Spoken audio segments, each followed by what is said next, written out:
This is Gospel Bound, a podcast from the Gospel Coalition for those searching for resolute hope in an anxious age. Wherever you're listening from, welcome. I'm your host, Colin Hanson, and I'm glad you're here for today's conversation.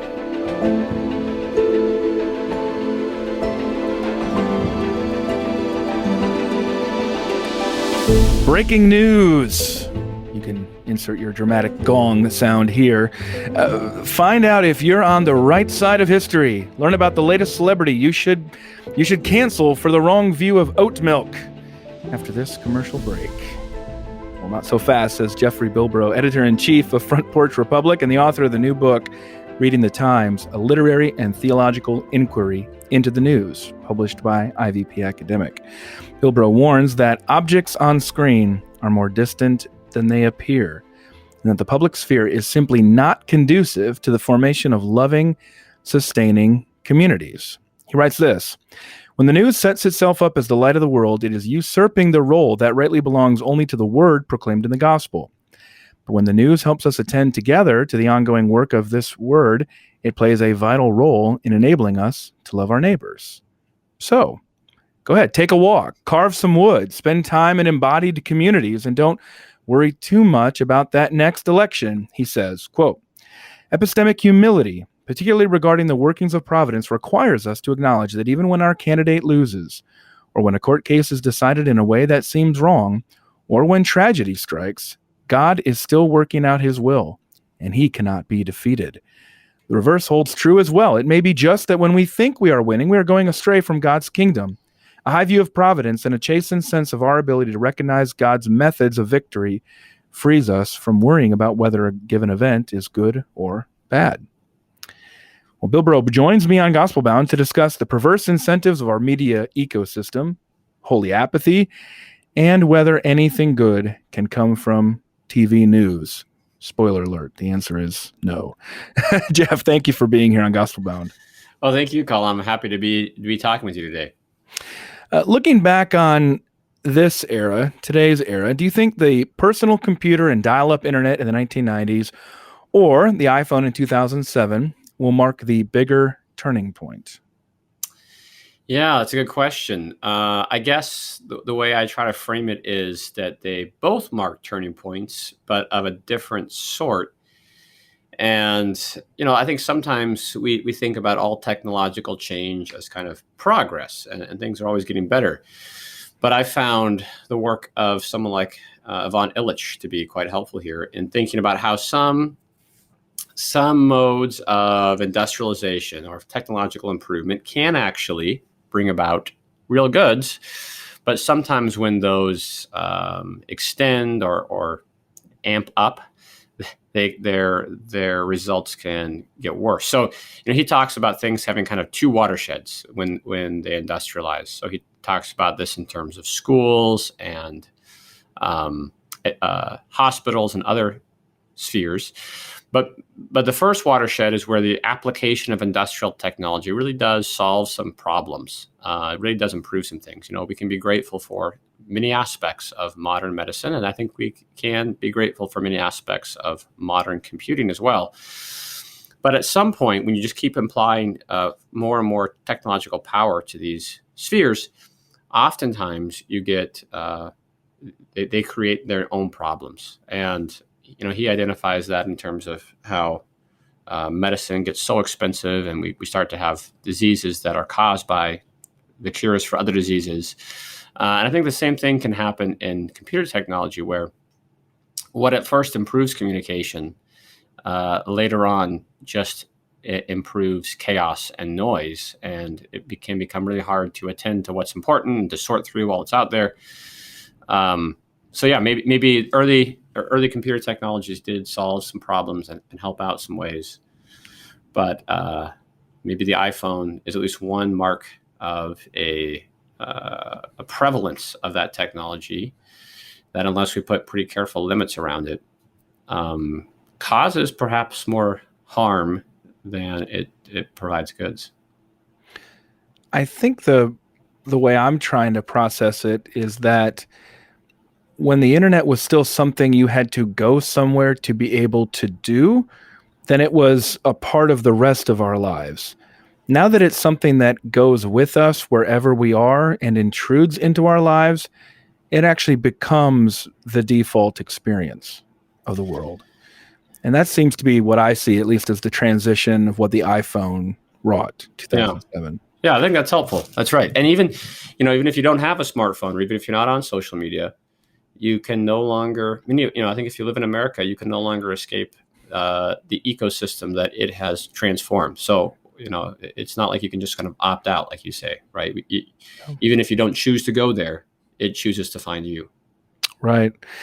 Now, another turning point, which I think is largely driven by the iPhone. I mean, we can talk about all kinds of derivative technologies. The fact that we're doing a podcast right now is essentially because of the iPhone. People wouldn't be listening to them without that. They just wouldn't be sitting at desktop computers or within range of their speakers to be able to listen.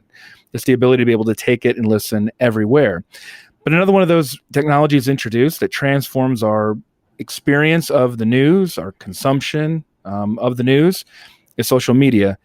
But I think you need to explain. A lot of people listening may not even be able to remember really a time apart from that. So explain what social media did to the way we engage with the internet. Well, that's such a big question, Colin. Many things. Go check out the whole book if you want want the full answer to this. But I mean, I'm speaking as somebody whose media career, journalistic career, has transcended the before and the after. And I think a lot of people just take for granted, oh, you mean it didn't used to be the case that everybody just had Facebook and Twitter open all day and they just saw the internet through that? Right. That was a big change. I mean, I think one of the challenges, is that journalists no longer really have, again, the option of whether they'll be on social media or whether their reporting will be shaped by those constraints and incentives. Because if you want to get sufficient clicks to, pay for the journalism that you're doing, you have to at least, pay attention to what's going to spread on social media. And then on the consumer side, as readers of the news, social media, whether it be Facebook or Instagram or Twitter, you can be looking at pictures of your nieces and nephews, and you can be looking at, horrible images of what's happening around the world. And you can be looking at a silly meme. And all these different kinds of information have been stripped of their context and laid one alongside another just by virtue of the fact that they are all new. They're all happening right now. But it makes it really hard to figure out and discern which of these should I attend to, and obviously I should attend to them differently, but how? Which of these are more should affect me more? Right. And it can be really difficult to navigate that when it's all been flattened and put in the same sort of curated experience for us. So it's not like there's a front page that organizes things. You look at the newspaper, read what you need to know, then put it down and move on. But now it's just part of this larger stream. What if I told you, Jeff, that journalists at our elite institutions get evaluated and paid by how many people read their articles on the internet? If I told you that, what would you then tell me about how that shapes their vocation and how then, as a result, that shapes our perspective on what's happening in the world? Yeah. I mean, I think, and this is why I try really hard not to browbeat journalists, because I think by and large, many journalists want to do good work, and many of them do good work, even in difficult circumstances. But the whole profession right now is kind of caught in these perverse incentives where if you publish things that push all the right buttons and get people angry, then they'll share it with their friends and more people will read it and you'll get more views. And so your ads will bring in more money. And that's how the business works right now. So there were some bad incentives with previous iterations of the journalistic economy, but I think this current one we have now, that's certainly still in flux. I mean, it seems like every few years there's the introduction of Substack or podcasting or something else that's going to change it. So, just to jump on that point, just think about this. I would say 10 years ago, that would be, okay, well, we can clearly see the model here. The model is You need to be able to produce something that will go viral, because when something then goes viral on Facebook, then all of a sudden people will click on that. That will make our ads more valuable. That world doesn't exist anymore. You're right. Because advertising is more or less a monopoly now of Facebook and of Google. So advertisements outside of those sites digitally basically don't have value. And then on top of that, Facebook also, for a variety of reasons, will not make you go viral anymore for the most part. So that's not even there anymore. So when you talk about being in flux, exactly. Absolutely. Everything is still in flux. I don't see, and that now the new thing that's kicked in since 16 is that places like the New York Times are increasingly subscriber driven, online subscriber driven. But that also means then that they built that subscriber base basically based off tribalism, off I'm the kind of person, and you talk about this in your book, I'm the kind of person who consumes the New York Times. I'm that cultured person. Well, that creates incentives, doesn't it? As well, absolutely, to what journalists will cover? And maybe they're not quite the same as the incentives to go viral, but they're also not great. And also places like the New York Times or the Washington Post can build those subscriber bases by going national, right? So they have to appeal to this national or international market, right? And so local news really suffers. And many of the things now that we pay for to read don't relate to our regional communities, and so there's this increasingly prevalent problem of what some people call news deserts. So, it's challenging, and I think I hope that some smart journalists will keep experimenting with things, and maybe some new models will come up that are more healthy. But we have to be clear-eyed about the incentives toward tribalism or kind of confirming our worst impulses toward reading news that only confirms what we pre-existingly believe, doesn't cause us to wrestle with nuance. All those things that seem to be in place. Well, you hear all the time people respond to what you're saying right here, and then they say, well, that's why we just need to escape our echo chamber. What if we just diversify the voices we hear on social media? You don't recommend that because you actually see that having having its own problems. Go ahead and explain that. What problems do you see with that? And I wrote this in the last couple of years, and then just this year, about the same time my book came out, Chris Bale has a book, I think called Breaking the Social Media Prism, How to Make Our Platforms Less Polarizing. And he begins by giving this long, fascinating study that exposing people to voices outside their echo chambers actually increases polarization. So I was like, oh, I was right, but I wish I'd had his book to confirm. No, that was confirming for me as a reader, because I'd seen so many other people say this just recently. And then I saw it pop up in your book, and I thought, wow, he could see this coming. It's counterintuitive. Yeah. But then you think about it and you realize, oh, that is what happens. And part of it is because of the issues we just talked about. The kind of news and the kind of things that spread on social media and national media are sort of predisposed toward the extreme. And, we hear the crazy stories about those dumb liberals or those really dumb conservatives. Those are the things that get shared. And so actually what people call high information voters or people tend to caricature various political or social groups worse than low information readers. It's like the more you know, because of the nature of our media ecosystem, the more crazy you think people are.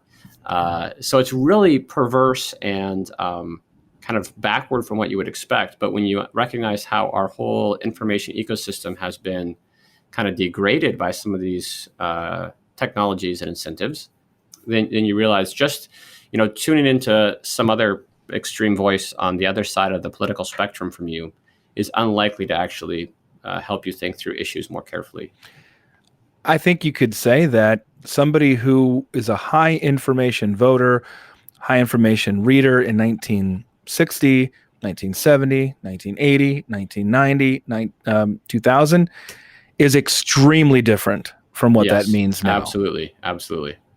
There was a complete flip Yeah. there.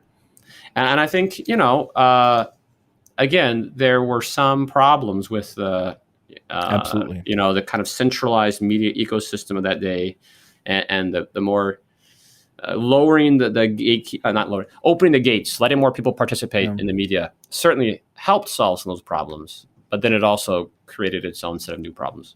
Right. I love your perspective here.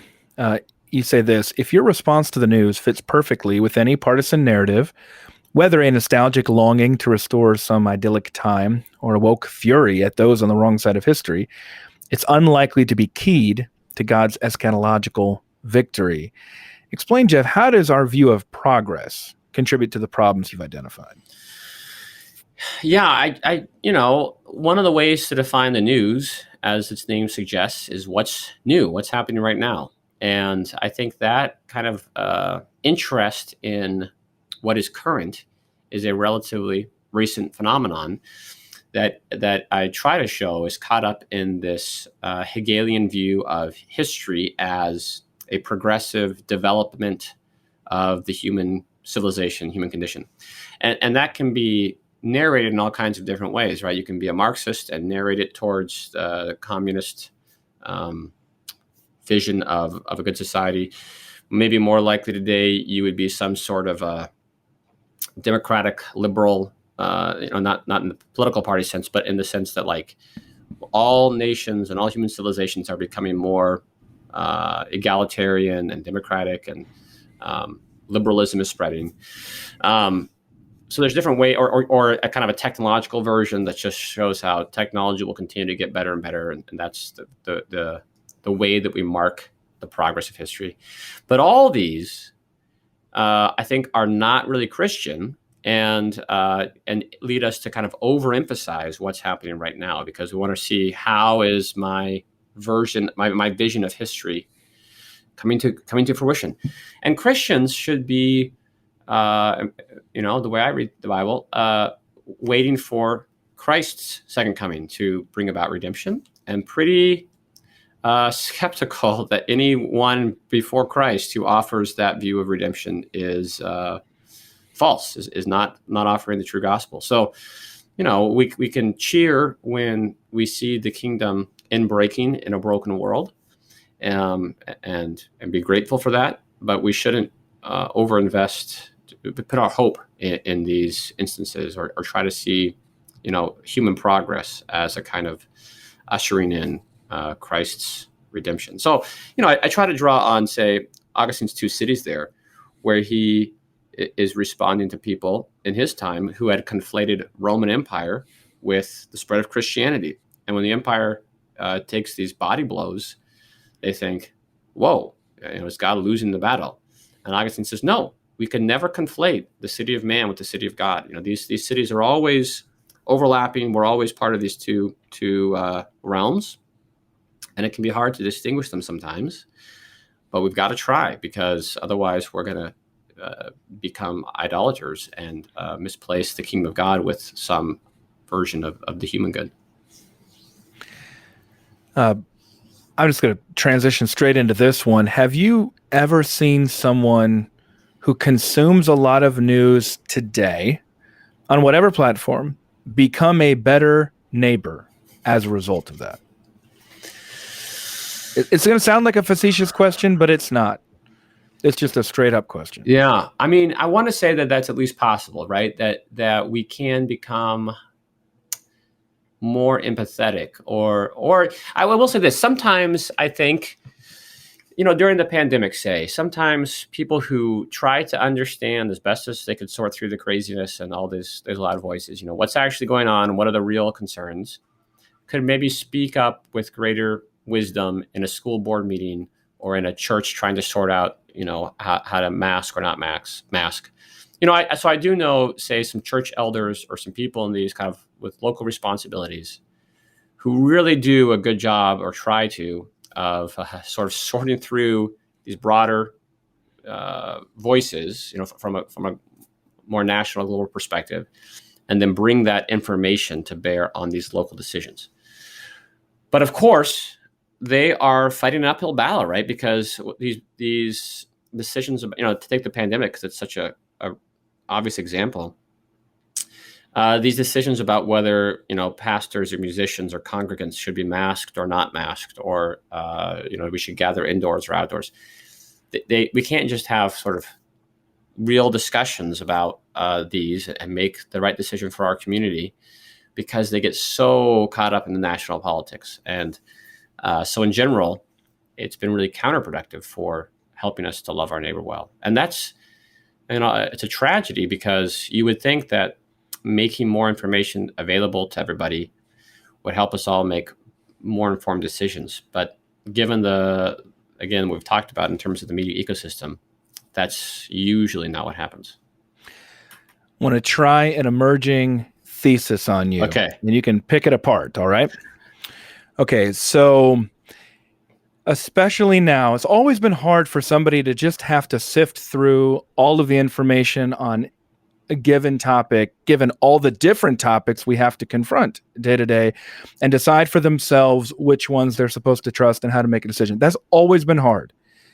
How much more difficult is that now, of course, when the outlets have proliferated beyond anybody's comprehension? Okay, so as a result, we're in a situation where not only is it harder for any individual to try to discern between source to source, from topic to topic, what's authoritative, what's true, what's right, but now we also have the same problems that we've always had, which are that most people don't think that way. Most people find a perspective on the world that they latch onto, and then they just stick with that. And that becomes their interpretive grid for everything. And that's often been politics. So you all of your conclusions are predetermined according to which team you're on. Most people do that because they simply can't sit. They don't have the time. They don't have the ability. They don't have the understanding. It's just beyond their grasp for very understandable reasons. Here's how I see people sorting out generally right now. And I think this is almost in some ways replacing our political parties as they correspond to, as they sort of map onto these media consumption realities. You have two options. You can choose conspiracy, or you can choose credentials. Trust the credentials, trust the science, trust the experts, or trust the Facebook group, trust the email from your friends. Never trust the authorities in there. You think there's any merit potentially to that thesis? Yeah, I mean, I certainly agree with your description of the landscape, and absolutely the human problem of not knowing what to trust and having to trust other people to guide us through information overload is only more acute now. The only thing I would sort of add, or maybe to that, is that even people on the say conspiracy side, often, and actually it goes both ways, but often it's like the sort of celebrity who gives voice to that conspiracy, right? Yeah. So you have your own alternative. They're still an authority. They're still an authority. Yeah. Yep. And similarly, even on the credentialed side, it can become kind of a, what's the right word? It's like this sort of mystical voodoo, like, oh, because you have this letter after your name, you can do no wrong. And you are now, because you say you understand the biology of viruses, you're obviously an expert on how to persuade people or how to organize political or economic. Public health, or just public health decisions or school decisions. Yeah. So like the credential thing is a weird conspiracy too, because people who might be experts in one thing obviously don't always have expertise in other fields. And I don't mean to suggest that those are coherent or logical. Right. I'm really talking about the mood and the immediate reaction. Yeah. So essentially there's the reaction of credentialed authority, boom, or just the reaction of, I don't trust credentialed authority. I will say that one of the things I've come to understand about myself in recent years is that many people who taught and raised me to be a political conservative were never political conservatives in any kind of historic or coherent ideological sense. They were people who had rural instincts and hated the media. Yeah. And I think, Colin, someday I want to think through this more deeply. So maybe this is kind of half baked, but hey, That's what you try to podcasts are feast on for. me. That's what podcasts are for. I've just been struck, and it's not just me, obviously, after Trump, a lot of people turned to Christopher Lasch, but I think Christopher Lasch's book, Revolt of the Elites, which is like kind of 1992-ish, I think, where he talks about how the credentialed class has kind of abandoned the populace, and it kind of, and it's a continuation or kind of follow up to his bigger book, True and Only Heaven, about the longer populist tradition in America, Right. and how, hey, populists aren't always, conspiracy theorists. They're oftentimes people who see the problems with credentialism. Yep. And recognize how elites have abandoned their responsibilities. To me, that those problems that Lasch identifies in the 80s and 90s have only been exacerbated. And so what you're seeing now is this kind of the consequences of an elite class that really has revolted, that has given up on the populace. And then a populace who, for lots of good reasons and then lots of bad reasons, both, no longer trusts the elite, right? So, Right. so many of these problems come back to trust, right? Who do we trust? How do we know who we should trust? And that's why I try to talk about ways of restoring trust, even in limited ways, in terms of finding people that you can belong to, that Right. you can feel we belong to one another. We might disagree, but we're responsible to and for one another. And I trust you. Even if I disagree with you on certain things, I trust you. And those opportunities and occasions just have become so much more rare, I think, in our, social media shaped world. Well, a couple years ago, just to take this in some personal directions, a couple years ago, I'd published something about vaccines. I think it was during the measles outbreaks, and I just was not aware of the virulent response that we were going to get to that. And so I was talking with one of my colleagues about it, and we just sort of shook our heads like, where are people getting this information? Why are they so confused about this? And then I stopped and I said, I started to list all the things that I don't trust about the government.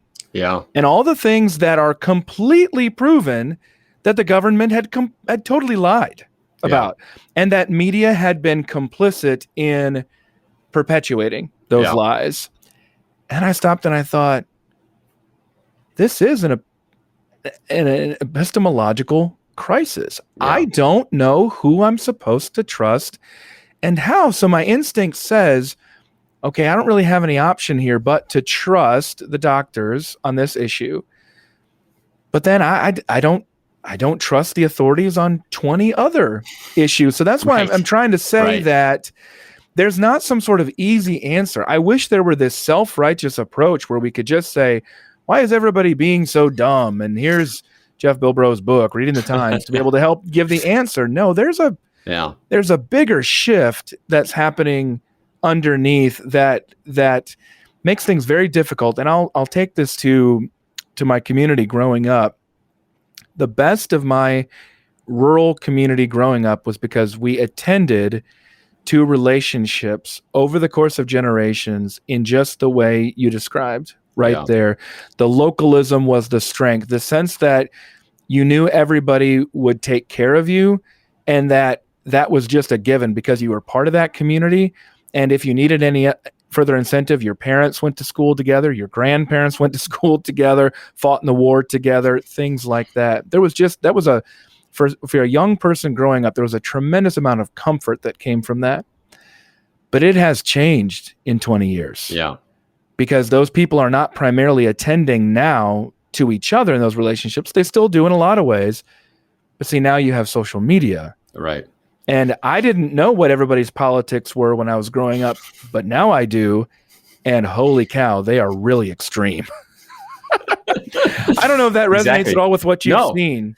No, I mean, I'll take those. I think both of those are accurate. And I think Ross Douthat he has a new book about his own struggles with, I think, Lyme's disease. It's Lyme disease. Okay. Yes, that's right. And how when he was, trying to get that diagnosed and treatment, he experienced again and again the medical establishment writing off his experiences and symptoms and not giving him straight answers. And I think he said at one point, I think in one of his columns, that if you've gone through that kind of an experience, well, then it makes sense to not trust the vaccine, right? Like these guys have not taken their science has not helped me or acknowledged my reality. Why should I trust their science? So I think people who don't see the ways that the medical or the political or the journalistic establishment have failed, then don't give enough credence to the legitimate distrust that a lot of people have. Jeff, I think you just taught me something there, because the areas that I know professionally that I've worked in are media and politics. And I often get really confused with beloved family members of mine who don't seem to understand my cynical views on those two things that are hard earned from experience in those realms. Now, here's an interesting thing, though. Early on in my marriage, I would often say, we got to go to the doctor for this. We got to go to the doctor. We got to talk to the doctor about this. We got to find out what the doctor is going to say. My wife would say, no, we don't. That's not, we can figure that out on our own. That's not a big deal. And I just kept thinking, what is her problem with doctors? Like, these are the people who tell us what's wrong. These are the people who help us. Her dad's a surgeon. She knows what doctors know and what they don't know. And so she actually had much less trust in doctors because of the doctors in her family, not because they were bad. They're very successful, but because she has a more realistic perspective about their abilities and their blind spots. And I thought, I mean, you're helping me to connect the dots here in ways that I hadn't quite done before of, I just don't have experience in that realm. So I'm apt to overtrust. And I've had to learn that over time of doctors in some ways, clearly they know what they're talking about in so many ways, but they also depend a lot on our self-diagnosis. Right. To be able to make decisions. And then you get a situation like this in Lyme disease where they just will not listen to you at all. And that's why I don't think there's some sort of neat narrative coming out of your book, except that we should give attention to those relationships that God has called us explicitly to tend to, the physical neighbors, starting with our families, and those other physical neighbors, our church. And that's one reason why I love this book so much. Now, I want to ask a skeptical question, because I think it's going to be something that people will ask naturally coming out of your book. And I would say, do you think I shouldn't care or even watch the tragedy that unfolded at the Kabul airport in Afghanistan? Yeah, well, I mean, how could you not be aware, right? How could you not watch? But I do think, I guess what I would say is, I think it depends. I do think one of the strengths of American Christianity and evangelicalism, in part because of its missionary focus, has been a real concern for international relations and how the body of Christ extends beyond national borders. So, I don't think missions is good. I think caring for people and, both Christians, non-Christians, other places is good. I think that the danger is that we don't always recognize our own limitations. So I have this whole section where I talk about early on about what Charles Dickens terms telescopic morality, that sometimes we can attend more with greater energy, emotional or spiritual energy, to issues that are far away about which we can do little. Right. And then we actually have less, we're limited people. We have less energy and prayer and attention to those close at hand. Of course, Dickens' great example is this woman in a Bleak House who cares all about these African orphans and doesn't really do much to actually help them, but she's very active, nevertheless, in organizations. And her own kids are basically orphans because she ignores them. So that's clearly an extreme. But I do think it can be so easy to be emotionally disturbed about these things. But then what do we do about it? Do we just get all worked up and, post about these things on Facebook and then forget? Did that really help anybody? So I think what I try to really recommend in this is to be attentive to what our vocations might be. And I get part of this from Thomas Merton. What is God calling me to attend in and be invested in? And I hope for some American Christians, it's Afghanistan, right? Or it's Haiti, or it's these other places. But I also hope that for them, it becomes a long-term process of learning and dialogue and conversation and meaningful involvement, both in prayer and in physical things, so that it's not just, did you see the latest crazy thing that happened? What a tragedy. And let's blame it on, the people that I hate. So I think we have to be really careful about how we attend to these things and just recognize our limits and try to be prayerful and listen to others around us about what might God be calling me to attend to, and then not feel bad about not being informed about everything. We shouldn't feel like we have a responsibility to know everything about everything. Holy apathy, right? Yeah, exactly. A holy apathy.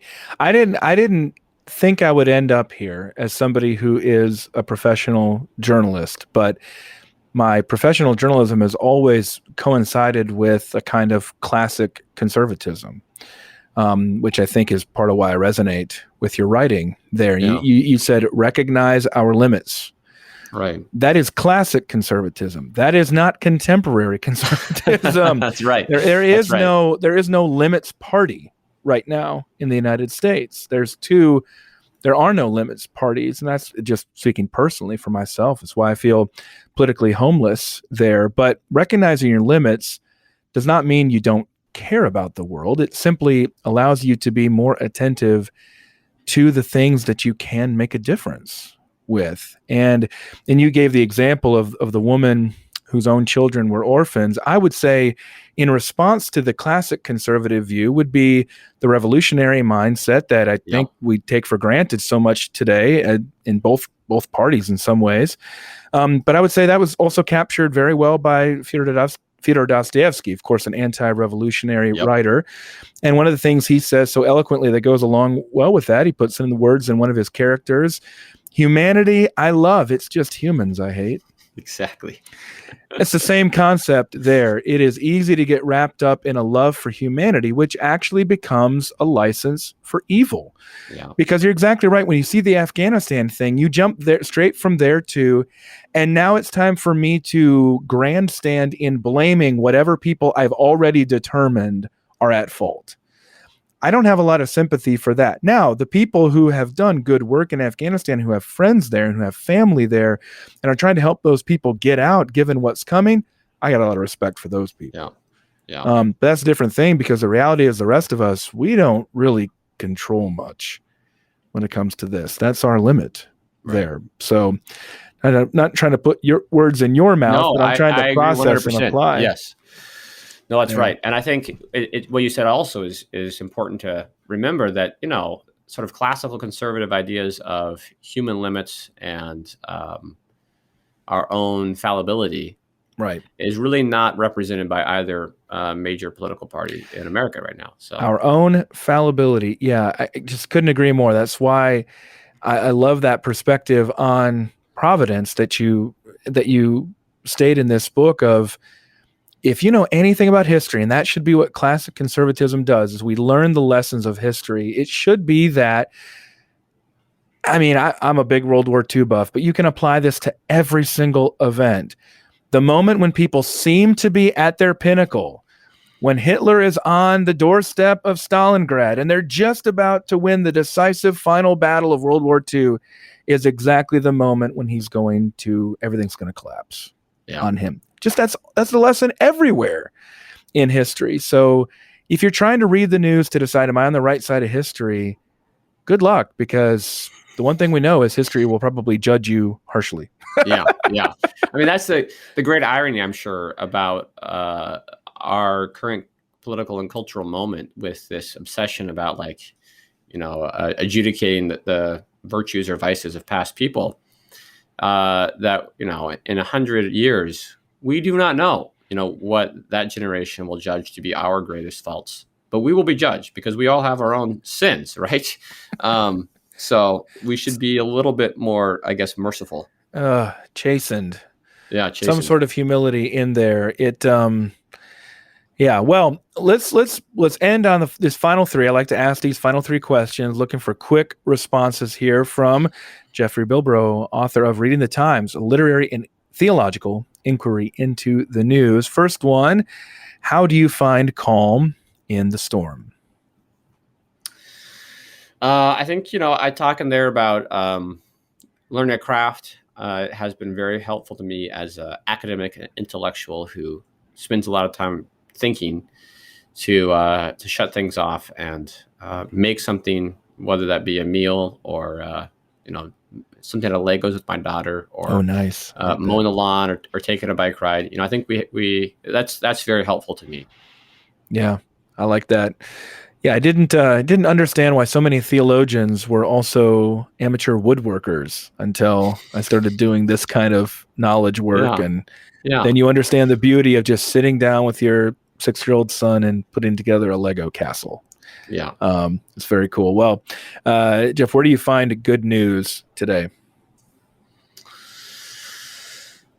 I mentioned this in the book. I just read this in World Magazine. I am so impressed with World Magazine's compassion hope awards, I think they call them. Yeah. Right, where they profile these nonprofits around the country who are doing the kind of, there's nothing headline worthy about this stuff, right? It's not like some scandal happened or they just transformed, 10,000 homeless people to whatever, right? These are people who are in the trenches, having worked at these nonprofits for decades, but often don't get much notice.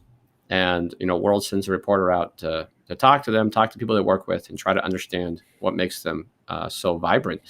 And those stories always both encourage and convict me, right? How can I more radically live out the good news of Christ in my neighborhood? And those stories often, they do that, help me with that. You give me a chance to caveat that if I've said anything in this podcast that could be construed as criticism of Mindy Bells or Marvin Olasky, I take it back. Two of my heroes, I take it back. There are good ways, redemptive ways to be a Christian journalist in ways that do raise awareness for good. And I think that's what you're talking about there. That is some of that news you can use. That is both inspiring, it's challenging, and it also gives you ideas of what you can then do, how you can love your neighbors. Yeah. That kind of journalism I will always support. Last question, Jeff, what's the last great book you've read? Probably, I'm now, I guess I'm confirmed middle age, so I now have to reread books that I read, as a college student, because I've forgotten them. And so I just, over. That's why you teach them. That's why you teach them. Exactly right. It's exactly right. But, sometimes my class rotations, I don't get to read all the books I need to read. So I recently reread Boethius's Consolations, and man, that was a book I needed to read. So it had been a decade since I'd read it, and I'm a different person now, Yeah. So I think returning to kind of that classic of the early Christian period was quite helpful for me. Great. My guest on Gospel Bound this week has been Jeffrey Bilbrough, author of Reading the Times: A Literary and Theological Inquiry into the News, published by IVP Academic. And I can just go ahead and say, as I said on social media, that it's been my favorite book that I've read this year so far. I'm always hopeful maybe there'll be a better one out there, but this has been one of my top recommendations for the year. So, Jeff, thanks for writing it, and thanks for joining me on Gospel Bound. It was a delight. Thanks so much, Colin.